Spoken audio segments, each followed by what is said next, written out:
There are so many YouTube channels that will herald to you the virtues of not spending money. Sure, budget, stay at home, live a quiet life, put your money away in a 401k, and by the end of your life, you'll have a retirement income. But that sucks, doesn't it? And I don't want to knock everybody in this category, but I really think that that's no way to live. You can sit on the background watching everybody else live their lives. You can do nothing with yours. You can sit back, put your meager money away, making a meager return in some safe investment. And by the end of your life, when you have your retirement income, you could very well regret it. You could say, you know what, this is stupid. I don't want this money. This money is like a ball and chain, a sign of a time that I didn't live my life. And you will be pained with regret. Now, I personally believe there's a much better way to do this. So in this video, I'm going to give you a couple life lessons of mine about being aggressive, about being focused and being smart, and taking some risks in a way that you're almost sure to win, right? Because it is possible. My name's Rakidzich, this is Airbnb Automated, and no one should ever tell you that you cannot have both.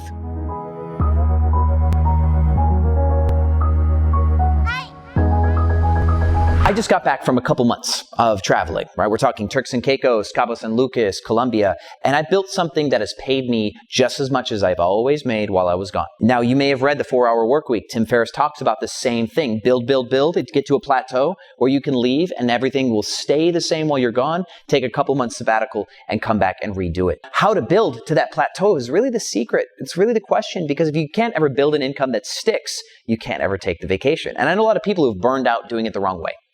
This is not necessarily easy. People aren't designed internally to be business owners. It can be tough. And if you're in that spot, I'm here to help. I'm going to do my best to help you. Now, I love being contrarian, so I do call people out all the time. You've seen it on this channel. I really think that being safe or being conservative is just a terrible way to live life, because you will seriously regret it one day. Trust me. I was a workaholic for a long time, and I'm still battling it sometimes. But I live a happy, full life. And I've built this Airbnb business up to about 100 doors. And I've traveled so much over the course of the last few years. You'll see that in my 100,000 subscriber celebration video, a couple minutes of just all these places that I've been. So it works. It really does work. I promise you, this does work. And it doesn't have to be Airbnb. That is not the point of this video. I'm not going to try to sell you on building an Airbnb business. I've done that on 280 other videos. So we're good there. So what I want to talk to you about is the cost of focus. Here's what really brought this around. I ordered Uber Eats. And my buddy Sean Ray is watching a Graham Stephan video.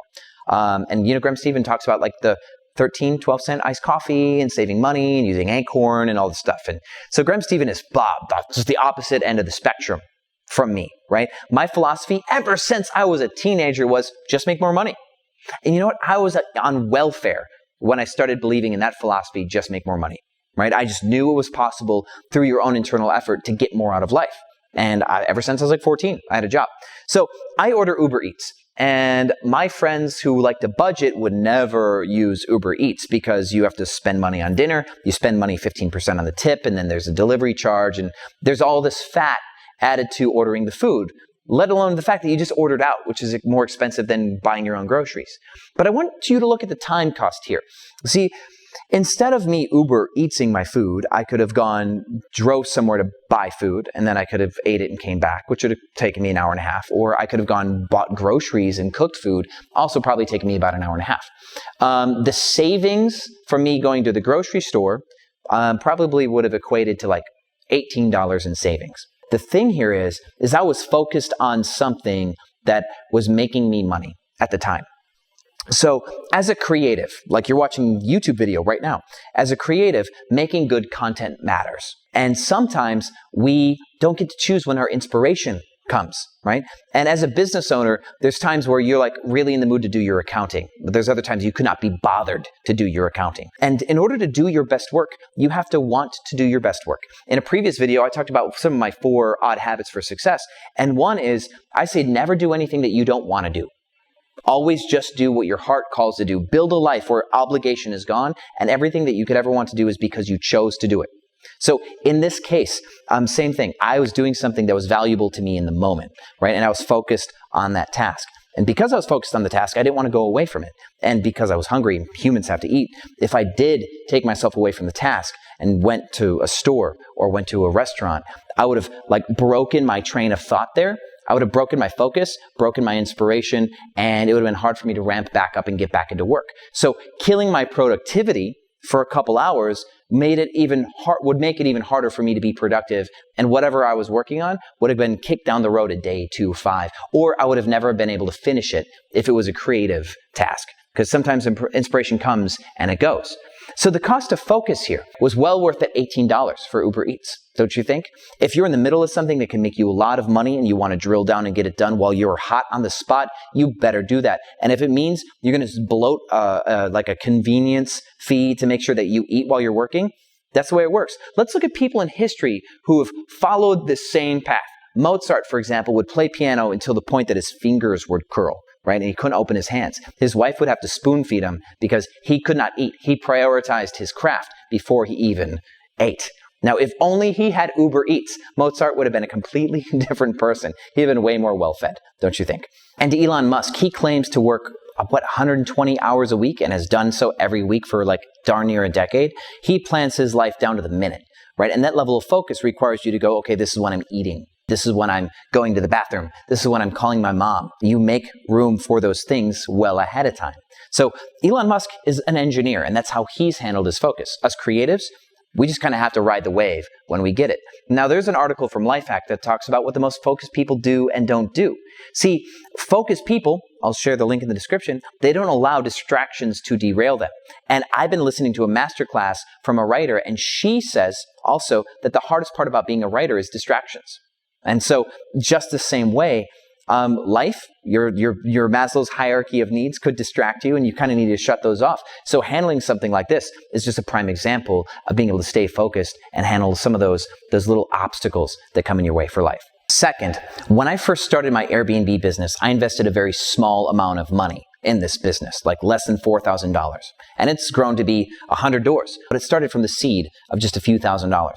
Now, I want to encourage you all to take small risks all the time. Invest a little bit of money in something that you can learn. Wherever your investment goes, your attention goes. And where your attention goes, your knowledge grows. If you can focus on something and understand something, you become better at that something. Now you become better with your money at that something as well. Think about it. Like for this video that I just mentioned before, my 100,000 subscriber video, I had to learn to edit, like do transitions. The initial investment in this was, of course, all the gear, and then the time, the software. And then as I've invested and my attention went to it, I got better and better at it. Now, I don't plan on editing videos for the rest of my life. I'm not going to become a professional editor and do a bunch of travel videos by hand, but my ability increased. And if you were the type of person who could take, because you have the time resource to take editing and take a career out of it, then in this case, you investing into what you need, like a computer and software, would cause you to invest your attention, and where your attention goes, your knowledge grows. Just the same. So start investing little bits of money into things, almost as like mental placeholders. Try different opportunities out because you don't know what opportunity you're going to connect with and which ones are good. See, there's two factors for new opportunity. Is it a legitimate opportunity? And are you passionate about that opportunity? Those both matter because you can have a good opportunity that you're not excited about and people are going to outwork you because they're excited about that same opportunity. It did not make that opportunity better, but that opportunity was better for them. And they're treating it better than you're treating it because you're just not excited about that opportunity. So you need to find a mutual fit, like here and here, right? Some things may be too risky for you, and that's okay. And they will, let me put it this way, everything will seem risky until you understand it, right? There's a guy on YouTube named Richard Furtick, and he has told a mutual friend of mine that even though he respects my channel and what I teach people about Airbnb, he will never do rental arbitrage because he doesn't like to have all of his business hanging on this like risky thread of a lease. He likes to buy his properties. But I'm whooping his ass. I'm absolutely whooping his ass. And that's just the way it works. In just a few years, I went from having $0 in real estate revenue to multiple millions. Now, he's doing some really cool stuff too. You should actually watch his channel and see what he's up to. He's actually like building hotels kind of now. And I like where his brain is, but he's slower than me. And he's just kind of got to give that up because I was willing to take the risk. But to me, it's not a risk, is it? I understand the model. I understand the business. So I'm willing to go there. See, the more you understand about this new opportunity, the less risky it will seem. So when you're on YouTube and you see all these YouTubers saying you should invest in a 401k or a Roth or something like that because that's a safe way, and you should buy property because that's the safe way to go. You're just doing what everybody else does in a very slow way, and you're shaving off money to pay other people their real estate commissions and the management fees, and you're fighting inflation on your IRA and stuff like that. That's no fun. If you can combine your specialized knowledge of something with your own personal experience, your context of culture, American or otherwise, no matter where you are, and take that and apply money into an opportunity, you're connecting dots. You're connecting your unique identity, the way that you see the world, with an opportunity, with your investment and your brain and your attention and your passion. And now that's really where you come together and make something real happen. See, now you can be aggressive. And when you're aggressive, you set the pace for your opportunity.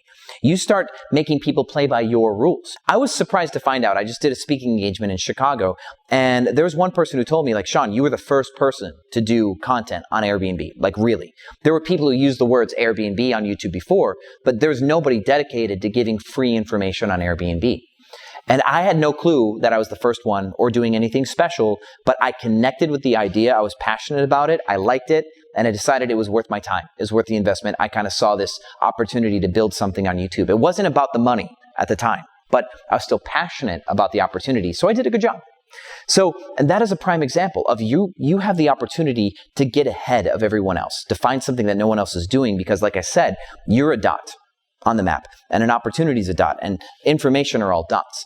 And when you take those together and you lay those out, you can see that there's spaces in between the dots that are related, and you can create new dots. Opportunities are the new dots. See, you may understand a market differently than somebody else does.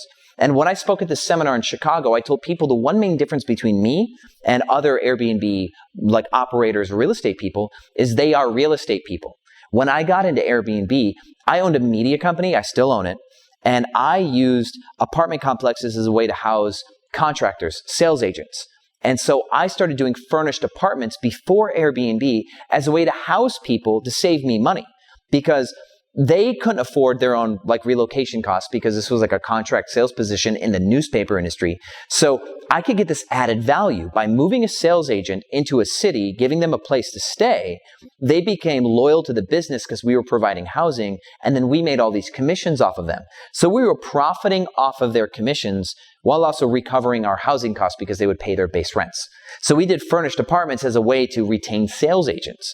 That's why I did furnished apartments. And then when people moved out, there's one time I had like 2 leases that were 10 months left, and I had to spend about like almost $4,000 a month in rents in order to just float these. I decided that since I didn't have anybody to move in there, that I would use Airbnb to cover my rent costs. And that's when I discovered the power of Airbnb. But I did not look at it like a real estate play. I did not have the word real estate in my mind. Real estate developer, real estate investor. I wasn't thinking like that. I still don't think that way. So that's what's unique to me about Airbnb. So what's really kind of fun is if you watch my channel, you'll see a guy as a business owner, sales consultant, branding dude, who decided to build another business. But you'll see people like Richard Fertig or Bigger Pockets or Morris Invest, and they'll mention Airbnb from a real estate lens. You can do the same thing, and it does not have to be with Airbnb. You can find an opportunity and find a unique, fresh angle. And then once you've found that fresh angle that you think that other people aren't looking at it that way, that's when you get aggressive. And that's when you just punch a hole in the industry and just dive right in and take all that space. All that space is yours, and you have to be aggressive. Not only do you have to be aggressive to get it, but you have to be aggressive to keep it. There was a guy who I was really good friends with that owned 2 Anytime Fitnesses in Houston. And he had a mentor that actually had a gym membership at his Anytime Fitnesses.